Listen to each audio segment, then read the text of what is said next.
Welcome to Beyond Words Presents. My name is Whitney Diffenderfer, and I am here with Lonnie Leary. I'm so excited to have you here, Lonnie. She's the author of our book, No One Has to Die Alone. Lonnie, welcome to the show. Thank you. So good to be with you.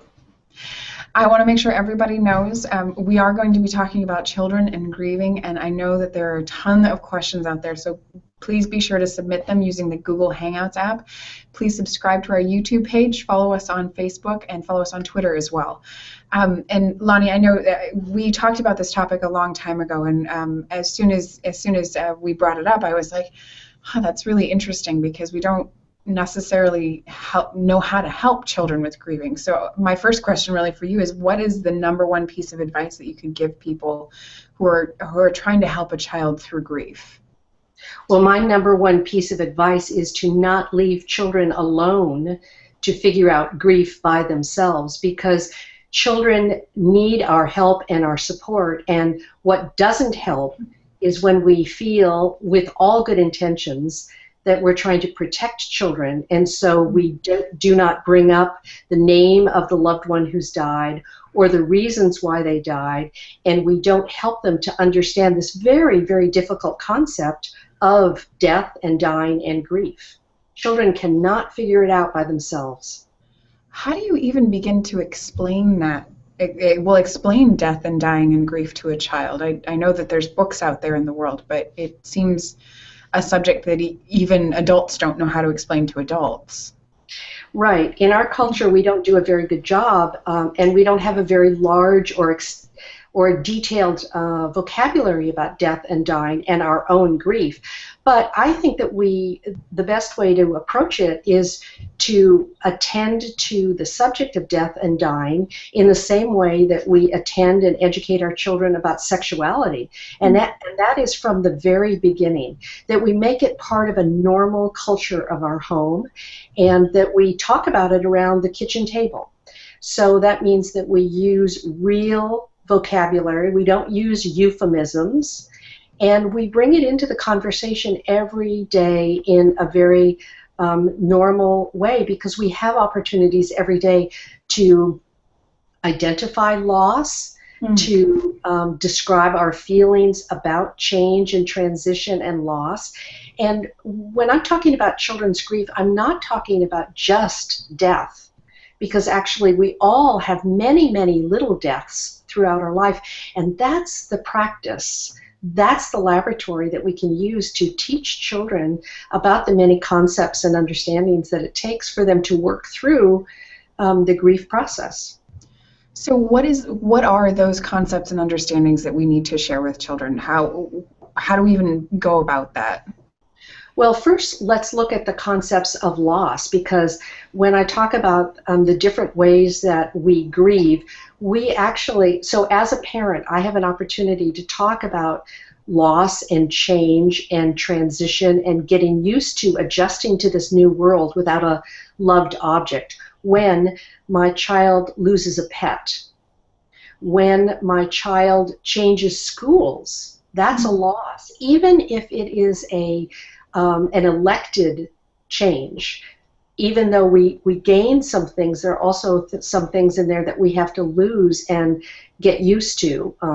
So my child changes schools, my child moves homes, my child's best friend moves away, the loss of a pet, my child has an illness and can't go to their birthday party. These are all losses that we can begin to talk about. So those are the foundation that we can build on, these concepts. But when I want a child to really understand the concept of death and dying and grief, well, in order to grieve, they need to understand some perspectives or some sub-concepts about death and dying. And the first is the concept of universality, and that means that children need to understand that all things die. And when a child is 2 and 3 years old, they do not understand that concept. And it takes a long time to understand that all things die. The second concept that children need to understand is the concept of irreversibility, which means that someone doesn't die and then comes back to life. And when I was growing up, I used to watch the Roadrunner cartoons all the time. And in that cartoon, Roadrunner was killed by a big boulder. And in the next second, we saw him leaping back to life. So you can understand that our fairy tales, our cartoons, they actually reinforce the concept of reversibility. Mm-hmm. So that's something that we have to undo. The third concept that children need to understand is non-functionality. And that means that when a person dies, their body no longer works. Now, I know that a child of 5 years old doesn't understand that concept when they ask me questions over and over again about, such as, yes, I know Daddy is dead, but does Daddy have to go to work in heaven? Or does Daddy sleep in heaven?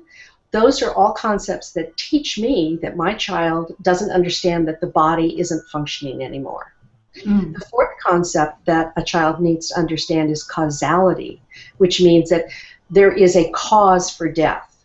And this is very, very important to check children's understanding, because children are by nature egocentric, and they believe that the world revolves around them. And if they do not have an understanding, or if they haven't been told why Mommy died, they will make it up. And what they most often make up is that Mommy died because of me, because I was a bad little girl, or they don't understand that illness causes death, or a car accident causes death. So that's a really important concept to be able to discuss with children.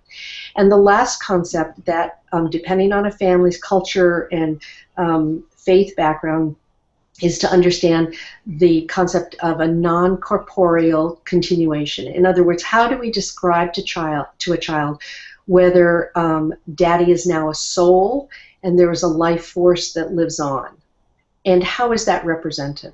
So oftentimes, and that depends on a family's background. So those are the concepts. But what we need to understand is that children's understanding of death is constantly evolving, and it takes a very long time.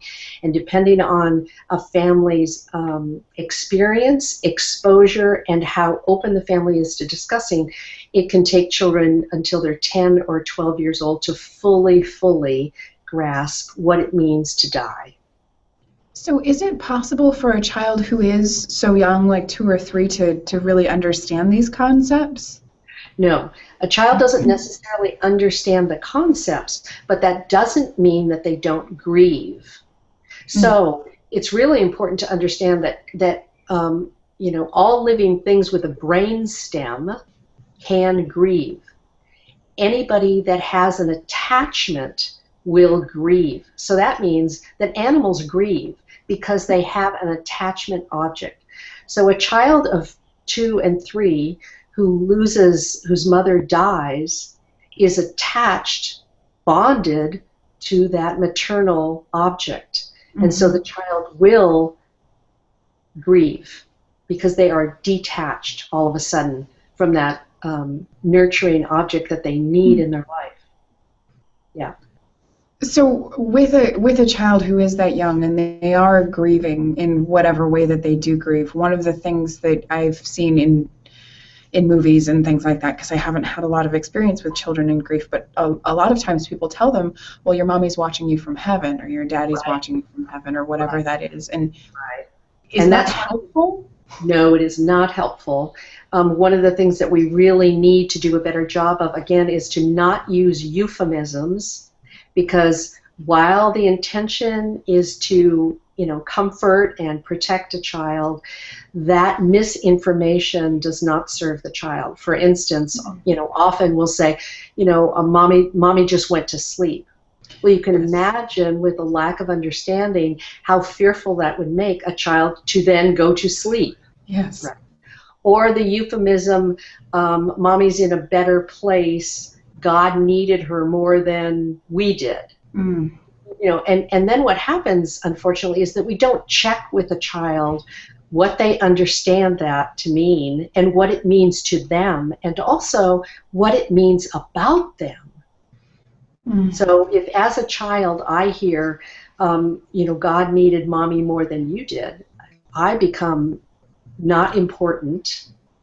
My self-concept, is changed, and it's just not helpful. So euphemisms, no, we need to find another way to communicate with children about death. Mm-hmm. And it sounds like what you're really advocating is just being very direct with them and just telling them this is exactly what happened. Your mom was ill, and yeah, she died. I'm advocating being direct with children, but I work with children depending on where they are, and I can I gain that understanding of where a child is mostly by the questions that they ask. And I answer their question directly and honestly, but I answer what they ask. So when a child is 4 years old, they're going to ask me, "Where's mommy?" And when they're 5 years old, I'm going to give them information at 4. And when they're 5, they're going to review the, "Where's mommy?" again, and I'm going to be able to give them a little bit more information because of their developmental level and that they understand more. So if I'm a parent whose child just experienced some sort of grief, and the thing that I was thinking as well is when I was a kid, I would get really attached to my teachers. So even moving from one grade to the next and having a new teacher each year was hard. And, leaving the class that you had in one grade and going to the next grade and having an entirely different new group of friends was exciting. And then also there was definitely a grief process. At the very end of every year, I got really sad, and I didn't really do anything with it. I just went to summer and had fun and avoided it until the next year. But so actually, what you're saying is that you didn't get a lot of help with those feelings. No, definitely did not. And that's an opportunity, you see. So that was not a death, but that was a loss. Yes. And that was an opportunity that was missed to help you really learn some vocabulary about your feelings, but also some coping skills, some real life skills that you could have taken on to the next grade, to the next year, to the next loss, over and over. So you see, we really do have these opportunities to teach children a lot of things. So instead of just saying to you as a little second grader, "Well, you've got a great teacher next year, you should be happy," as a parent, I might have wanted to ask you what you're thinking, what you're feeling, and what it means to you to leave this favorite teacher of yours, and what can we do about those feelings? See? So we're developing a toolkit that you've got, and we're also communicating to you that your feelings are okay. Your feelings are normal. And you also, I'm giving you the opportunity to express them, which is so, so important in a family, because where else are you going to learn how to manage all these feelings? Yeah. Absolutely. Well, and my biggest question for you really is, okay, so what do you do? How do you do it? And just in hearing you explain that, what I'm hearing is that you ask questions and you answer directly, and you have the child feel validated. I don't know if that's the right word, but you just get them where they are. Yes. The first thing and the most important thing is to create an environment of safety. And I'm going to communicate to you, if you're my child, I'm going to communicate to you that it's safe, that whatever you ask me and whatever you say about your feelings is okay, that I'm available to hear them. That's one layer. The other layer is that not am I available, Whitney, but I'm available to hear your feelings and your questions over and over and over again.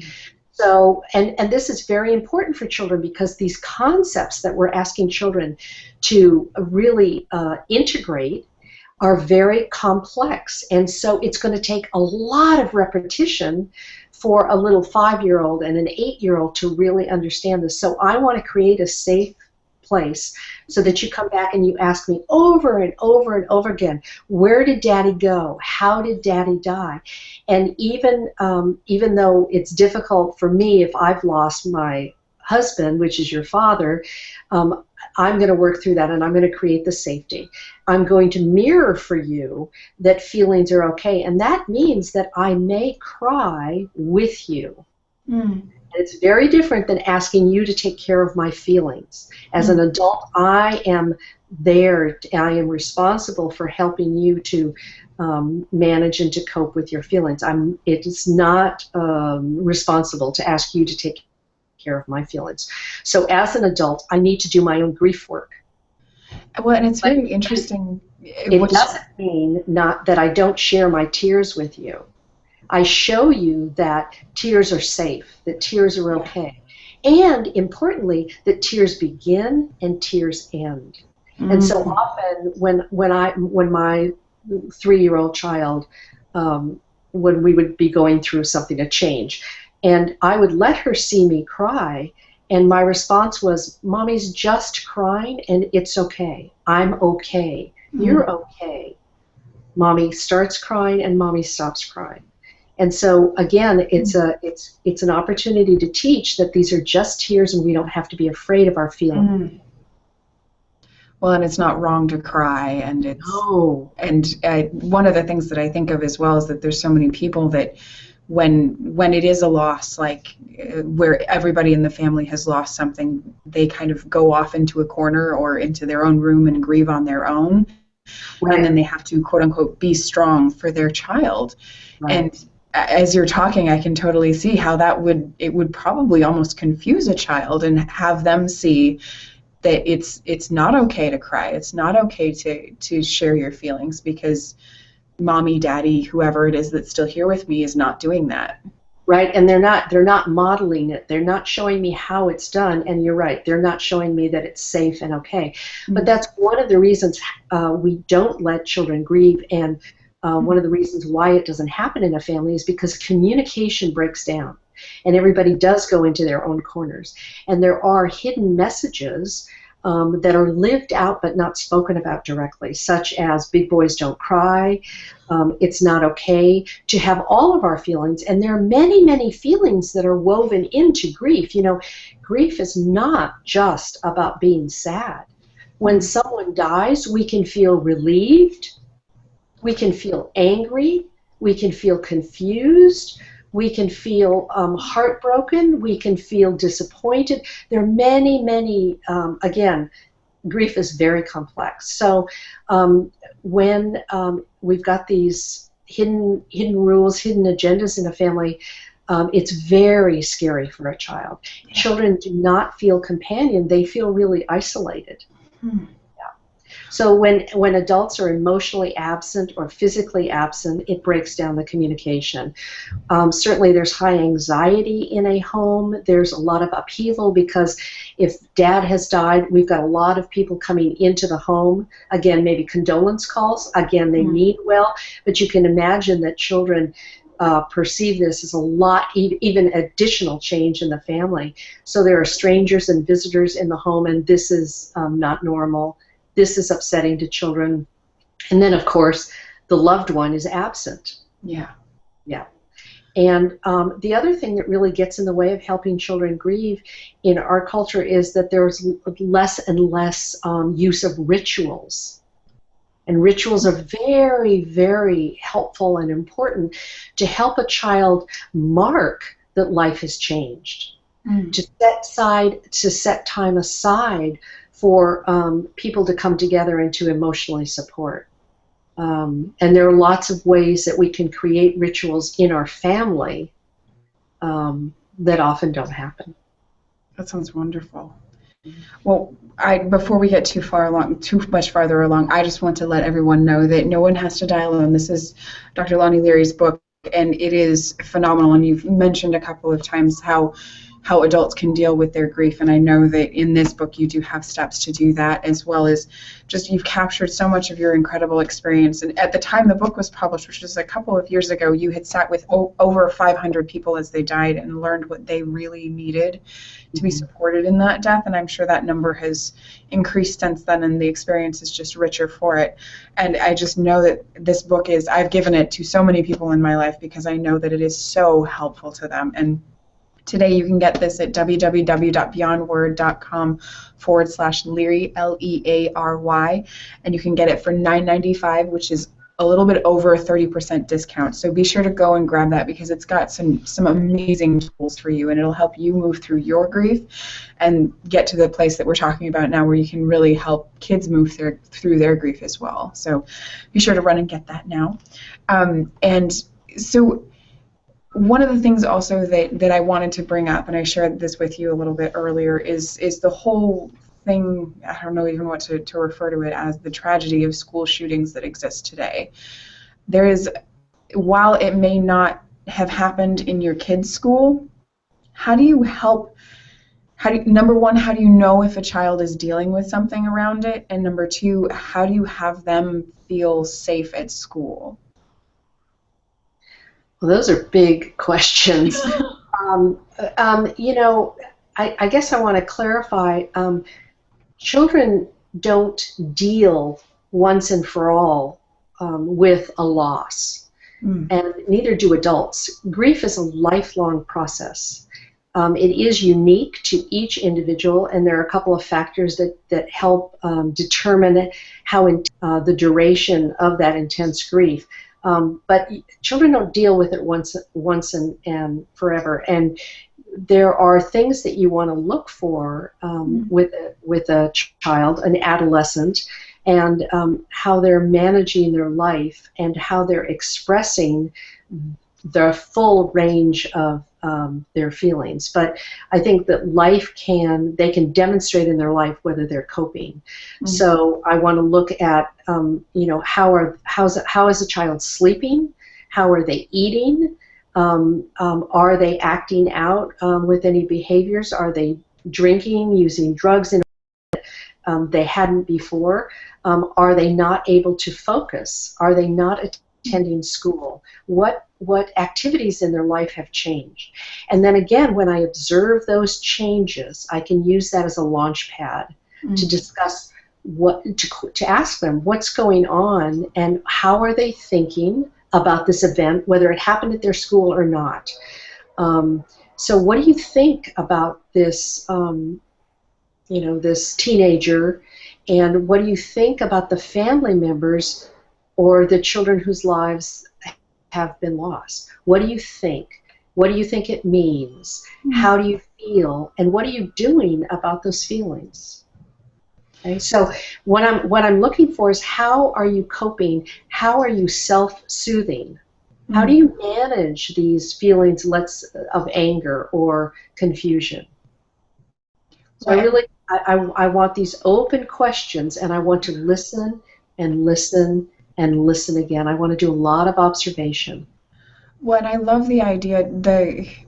I'm thinking about this just from my own personal perspective. Every time I hear about some sort of tragedy like this, I feel grief myself. I don't go to school anymore, but it's still, it's almost mourning for the safety that I had when I was in school, or that I felt I had when I was in school. And having that space available to just talk about whatever it is that I wanted to talk about, and having it, like you said, having it just be okay, whatever there is for the person to express, just letting them express it, letting them get it out, and letting them know that you're there. Yes, and not just get it out once. But so, Whitney, we could even do this between you and I right now. And if you are my teenager and you come to me and you say, well, you're my friend, and you just mentioned that you are feeling some grief, and you imagine that it's about grieving your own high school experience. My guess is that there are many, many things that you are grieving. It's not just the past image that you have of your high school, but I wonder, and this is how I would, speak to you or a teenager, I wonder if you're not also grieving the potential future that you want for your children. And Absolutely. If you're not afraid that, as you hear about these events more and more, that you're afraid about bringing a child into the world, and because one of the things that you need is for that child to be safe. Mm-hmm. And so you are grieving the potential safety of a potential child. But there are many, many things that we grieve, not just the death of a child, including. That's amazing. You're absolutely right. I mean, completely spot on. I've had those thoughts too, where it's just like, this is how am I gonna, if my husband and I have a child and we're gonna send them off to school, like, am I going to be able to? Like, just emotionally, am I going to be able to? And it's, I don't. It's very sad. Right. And so if I were working with you, one of the things that I would do is I would, to develop your tool belt of coping mechanisms, I might talk to you about what in the past, what event or circumstance in your past have you thought about in which you did lose some hope for the future? And I'm not asking you to self-disclose right now, but for instance, if you came up with, I lost a lot of hope when I didn't get the first job that I really wanted and applied for. And so I might ask to go to that circumstance and ask you what got you through that. And what I'm doing is trying to build on your competency, because what I want to validate for you is that you did get through that grief, that loss, and something helped you to cope through that. And so what helped you then might help you now. Okay? So I'm just thinking of myself in my life, and I'm trying to think of a time when I did have that kind of loss. And I mean, one of the ones that I remember very specifically is when my grandpa died. He died when I was a junior in high school, and it was reasonably sudden. He'd had a stroke, and he was in hospice care for a little while, and we absolutely got through it. And I would actually say that the thing that helped me get through it was my family. Like, the family, they all gathered at my grandma's house, my grandma and grandpa's house, and we sat around and we talked about him. Yes. So the reminiscing helped. But you bring up a couple of really important points in that. First of all, you were a junior, you were about 17 years old. One would think,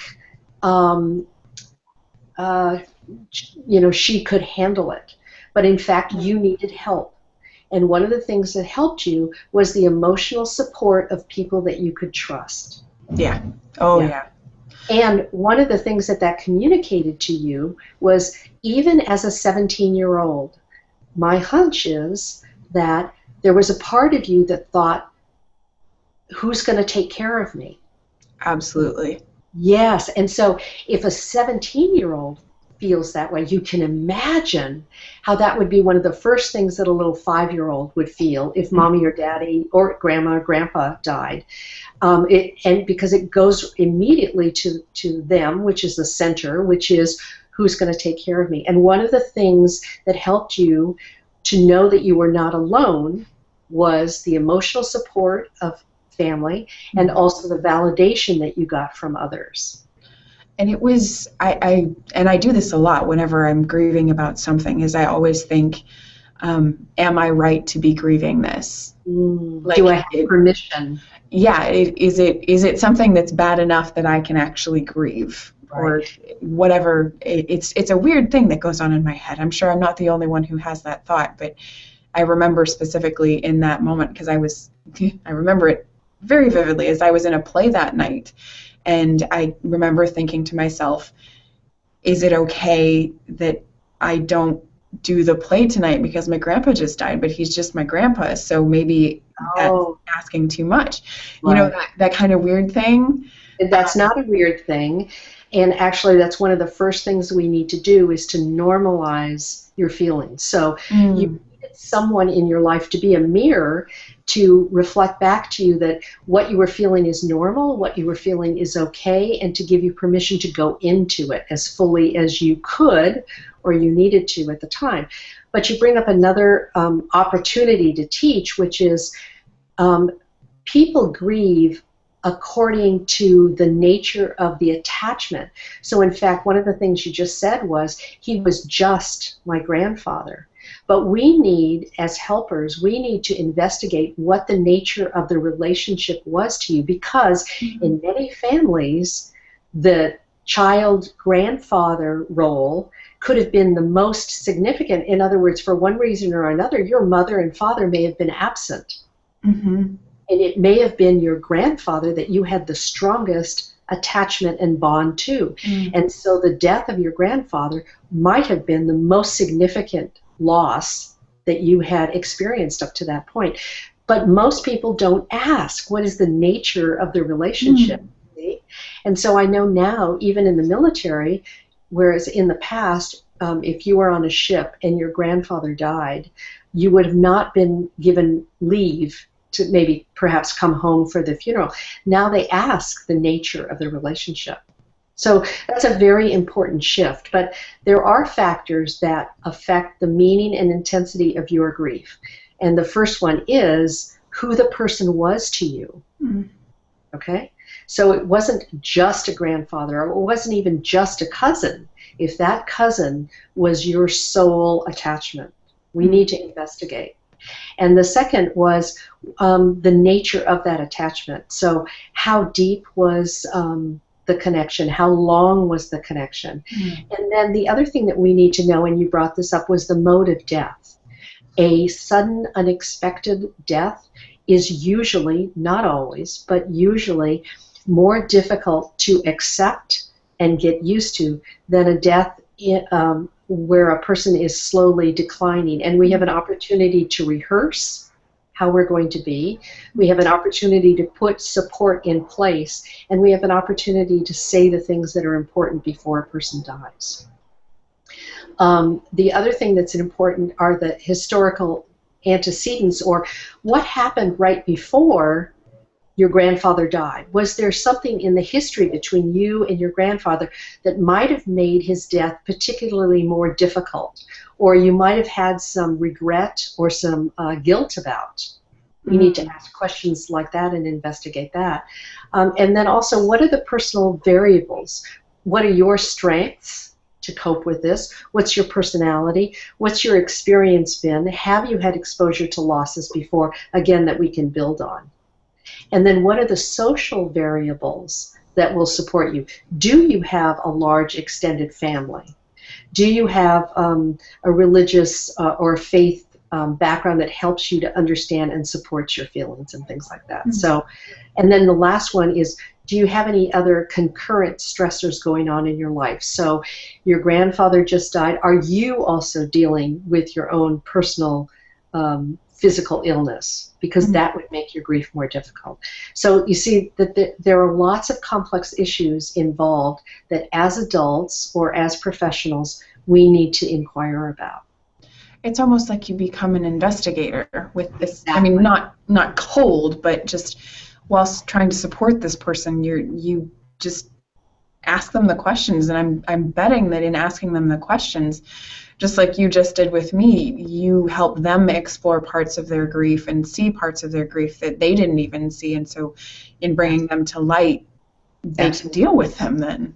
Right. So we can address these needs. Yeah. Mm-hmm. Absolutely. And you can see why oftentimes it's really helpful to have some professional intervention. Not that the grieving person is crazy or there's anything pathological going on, but just that the idea that that grief is very complex. It's not as simple as we'd like to make it. Mm. Well, and the other thing that I was thinking as you were sharing is just don't assume that you know. Right. Like it would be very easy for a parent to assume that they knew the answer to all of those questions that you just you threw out there, but if it might not be true. Or even assume that they know their child. This is their child in a new light. This is their child in it's a new territory. It's an entirely new territory. And, who knows what they're seeing and what they're feeling and how they are making meaning of this very, very important life change. Absolutely. And it's an opportunity. Well, it's also an opportunity to really get to know your child. It is. And such an opportunity to build trust, because as I do this with you when you're 7 years old, I am going to have so many opportunities in our relationship as, child parent to help you through other losses. And so if we build trust at the very, very early age, and I communicate to you how safe it is to be with your feelings, then you will come to me again and again and again. About everything. Yes. Absolutely. Well, and one of the things I was thinking about, especially in relation to my grandpa's passing, is that my mom, she was a suffer silently type person. And I just, in you saying that and saying, you said that if there was somebody there to model grief for you such that you got that it was okay. And I was thinking about it and I'm like, I didn't have somebody there who could just be okay with crying. Right. And show me how to do it. Yes. Yeah. And get that it starts and it ends. Right. And of course that does, and I'm not speaking about you specifically, but of course that does impact us for the rest of our life, because if we learn at 7 that it's not safe to express our tears, do we really think that we're going to be doing it in a healthy, functional way when we're 30? No, not at all. How does that change for us? Yes. Yeah. Well, and one of the things that you had pointed out when we were preparing for this is that also don't assume that people grieve the same way. Oh my goodness, yes. Especially children. Well, children, but also men and women. And in my private practice, I see many couples who, for instance, have lost a child, and the mother is grieving differently than the father. And there are some assumptions between them that one is grieving in the right way and one is grieving in the wrong way, or one is grieving and the other isn't grieving at all, just because we can't see their tears or hear words that are connected to grief. And we have to be very careful and judgments about a person's grief, because people grieve whether we can see it or hear it or not. Yeah. And so one of the things that I try to do is educate about the difference between a masculine griever and a feminine grief expression. And I'm not speaking about male grief and female grief, or men, or how men grieve and the way women grieve, but that there is a more masculine expression of grief that has more to do with a hierarchy and a need for physical activity, and they are in touch with their body, but they don't necessarily speak about feelings. Whereas a feminine griever is much more at ease with talking about, which she's a feminine griever is much more verbal. They communicate, they talk about meaning, and they need connection. So a feminine griever would be much more supported and comfortable in a grief group that talks and cries together. And a masculine griever would be much more comfortable expressing their grief by sweating. So that griever goes out and runs a marathon in honor of their child, or they physically build a playground in honor of their child that has died. They literally sweat their tears, whereas a feminine griever would cry or talk their tears. And we need to validate both expressions of grief. Both are right, both are functional, both are helpful, and both are authentic to the bereaved. That's really, I'd never thought of it that way. Yeah. Just as adults can be feminine or masculine grievers, of course, children can too. Yeah, well, and even children in the same family. You're speaking about the fact it's like many people assume that children will grieve the same, like brother and sister will grieve the same, sister and sister will grieve the same, and it's a faulty assumption. It is a faulty assumption, again, because there are many factors. So if you have two sisters in the same family, one is 10 and one is 13, you have different cognitive understandings of death, but you also have different personalities, you have different exposures and experience, you have different levels of vocabulary, and you may have different levels of support.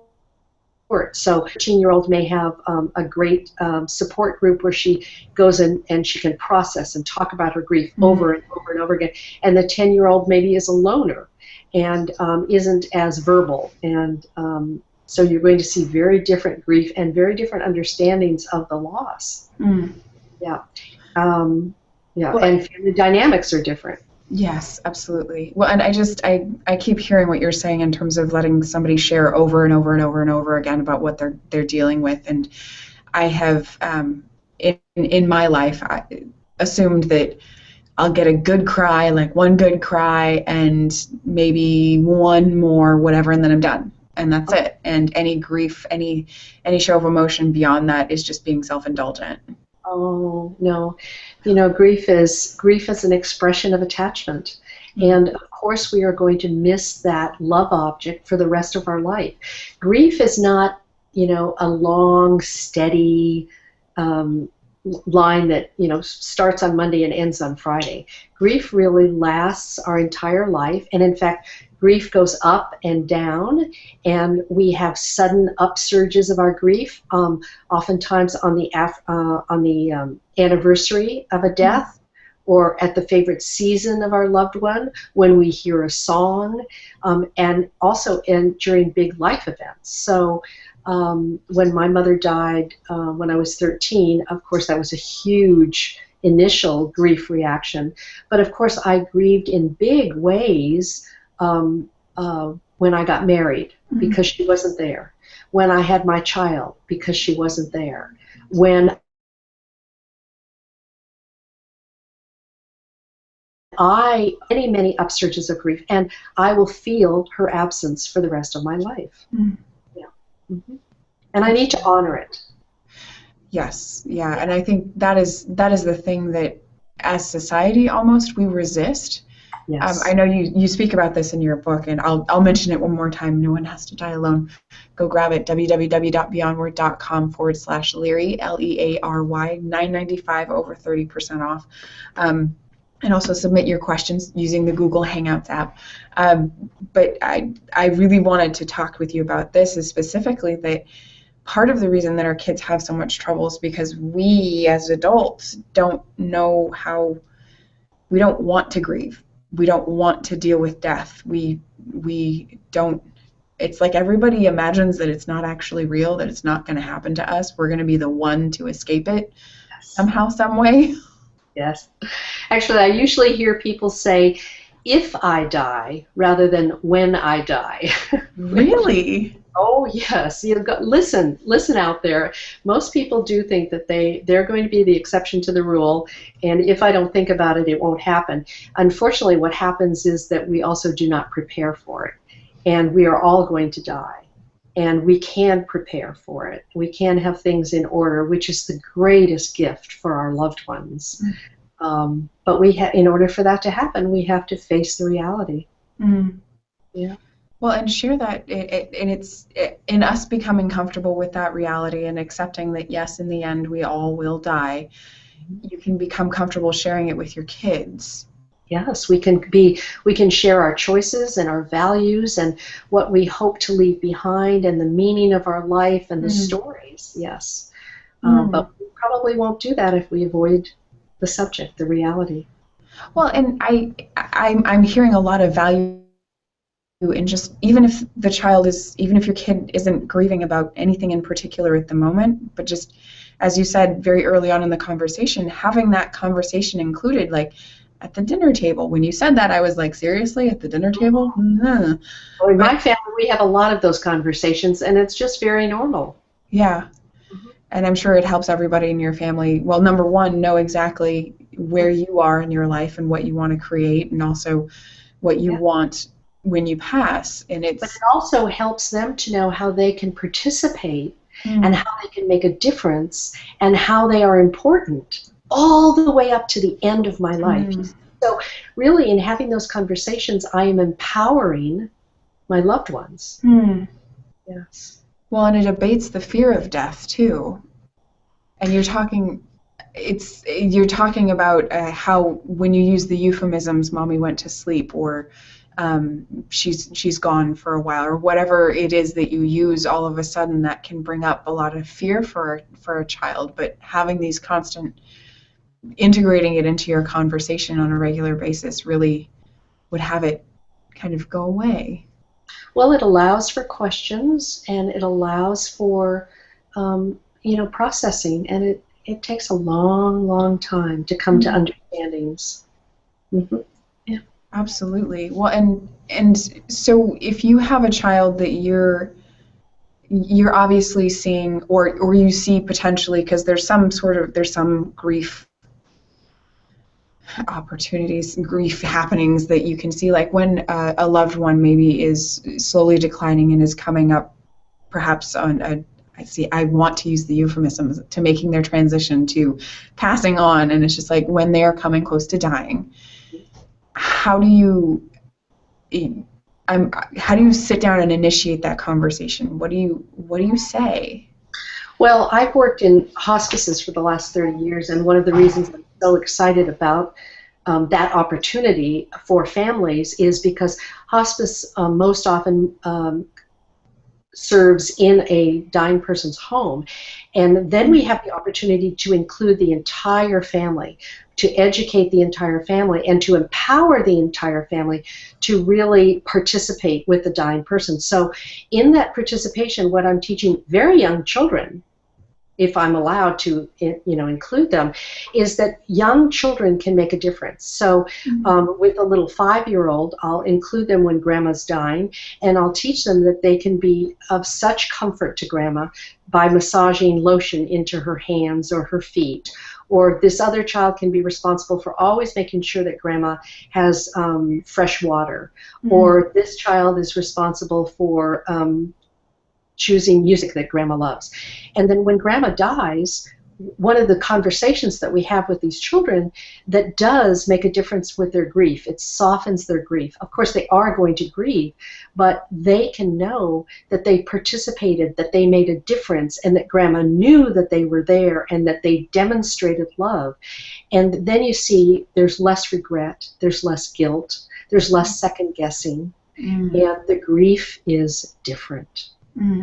So that's how I, include children. And then, of course, in that participation, we have all kinds of opportunities for questions, and we teach children that they can ask any, and that they don't have to be afraid of the dying process, and they can, what I like to call, lean into death. They can get close to the process and not be afraid. In other words, what we teach children is that death isn't dirty, and they can't catch. Of course, grandma has Alzheimer's or something. They're not going to catch Alzheimer's, but that there are just so many ways to incorporate all those concepts that they need to understand. Grandma's body is declining. Grandma can't breathe anymore. They can see that grandma isn't, cognizant anymore, and all of those things. Well, and just explaining it to them in very clear terms so that it's not just kind of not sugarcoating it. It's just having them get what is. And it's not magic. You see, it's not. There's nothing magical that has happened. This is real. Yeah. It's not like in your cartoons. That's right. This isn't a cartoon. Yeah. And they can cope. Each day that they participate, I'm reinforcing to them that you are coping. Yes, you are managing. You're okay. Yes, you're sad, and you're okay. Yeah. And do you find it helps just to even tell them that you're coping? Yes, absolutely. In their language, at their level, at whatever age-appropriate level. I'm, always going to use age-appropriate language, and I'm going to repeat and review as they need, and I'm going to answer their questions directly. Yeah. When I'm thinking that when you're young, you don't even know what it means to cope with grief. You probably don't even know what grief is. So if you have somebody telling you you're coping, then you're kind of like, okay, I'm actually doing this. I'm getting this. This is okay. I'm okay. Child, I can act as a mirror and reflect to you. It looks to me like you're sad, or it looks to me like you're scared. Do you have a question for me? Is there something that you need to ask me? What do you need? Depending on their age.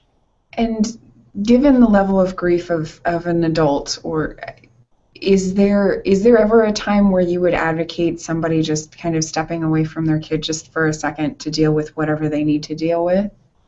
Oh, yes. Well, adults need to do their own grief work, absolutely. And whether that means that they need some professional support or not, yes, adults, need to not do their processing necessarily with their child, because children certainly don't have this, are not at the same cognitive level. Mm-hmm. Yeah. And still at some point being vulnerable with your kid and sharing what's going on with you so that they still know, like that mirroring that you're talking about. To share what's going on with you at an appropriate level. Okay. An appropriate amount. Yes. We need to be real, we need to be authentic, and we need to be available. It's as simple as that. No, it's not simple. Yeah. It's not easy to do, and just to be real with a kid, to be authentic with them, and to be available to them. I can see how that would make such a huge difference for anything that any kid is going through, and right. It's three things. Well, it means that we need to know ourselves, and that takes a lot of death awareness and feelings awareness and a sense of death competency that we can handle this ourselves. And I will ask a leading question, but is that something that people would be able to maybe not get completely from your book, but get the tools to help them get to that place for themselves? There are exercises and tools in the book. There's also a chapter about what we've just been talking about, helping children and how children's grief is different than adult grief. But there are many, many things that we can do to develop our own coping skills, and we can begin now. And it sounds like it's the first step, just almost with lots of other things, is just acknowledging that you are grieving. Well, or to go back and to acknowledge all the many losses that we have had in our life that perhaps we haven't really explored. Even so go back and begin our own history of losses. Well, and letting them, the thing that is giving me a lot of freedom just in thinking about it right now is just letting them be losses. Yes. Letting myself grieve for something that to someone else might seem really trivial, but for whatever reason it is, for me it was really important. Right. It was an attachment. It had meaning for you. It's nothing that you have to justify or even explain to others. The work is to feel it. Again, to honor it yourself.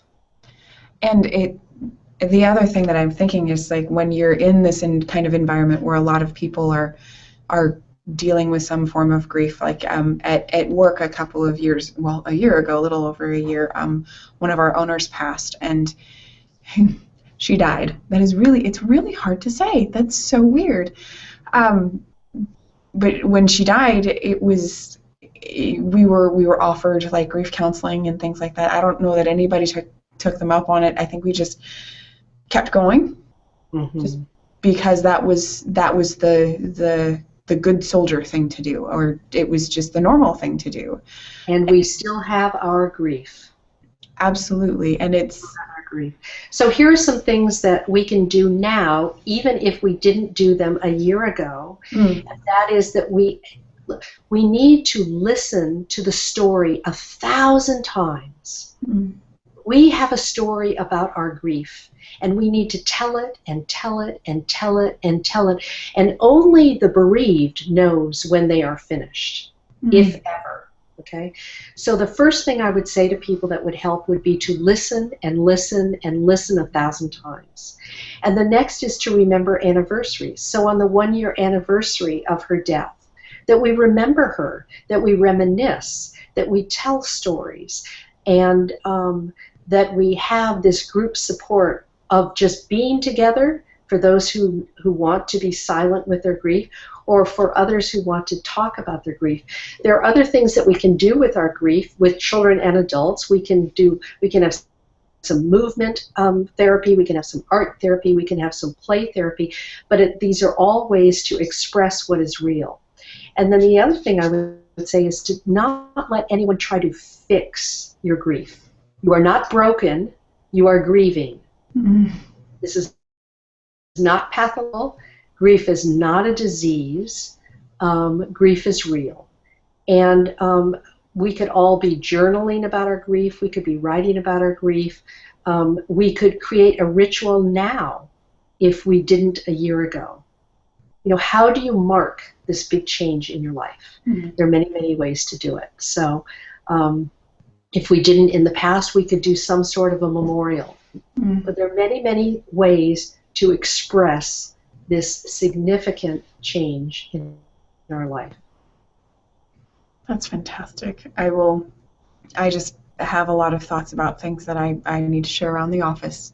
Great. So I just, is there any last thoughts? We're coming up on our hour. Are there any last thoughts that you want to share with people that we haven't shared yet? Well, you know, I wrote this book, No One Has to Die Alone, because what the dying have taught me in my 30 years is that it isn't death per se that they are most afraid of. What they are most afraid of is feeling emotionally abandoned at the end of their life.